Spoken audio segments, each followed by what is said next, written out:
ganda oh. Wala na ang mga dahon dito. Pero yung iba naglaglaga na talaga.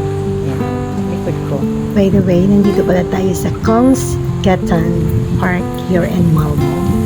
At mayroon tayo dito makikita nga statue of, they call it Flora.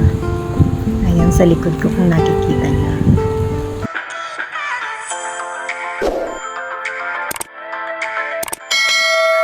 Hey!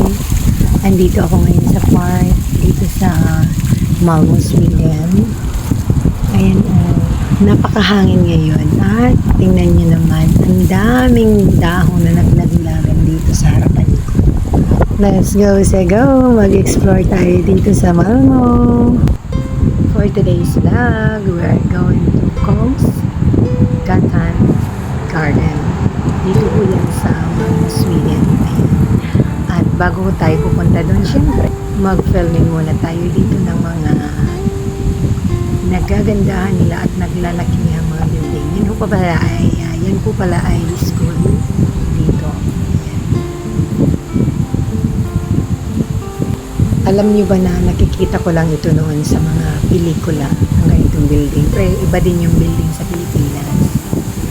Kaya sulitin na natin at mag-explore natin dito sa Malmo, Sweden. Ang mga building po pala na ito ay school and apartment. Ayan, punta na tayo sa Kungsgatan Garden. Grabe yung yung mga dahon ng laglagan na. Nakikita nyo yung mga puno. Ang ganda, no? Naka-linya talaga. Ganda mamasyal dito. Siguro pag madahon yung mga puno na to, ang ganda dito kasi mayabong, hindi mainit. Ayan. Pumunta tayo doon sa sinasabi nilang statue. Nude na statue. Dito na tayo. Ito palang statue na ito is bronze. Ganda ng location. This statue is Flora 1936.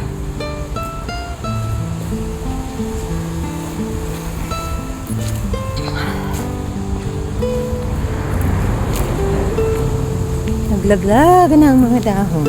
Thank you everyone for viewing my videos. And to all my subscriber, viewers, thank you so much.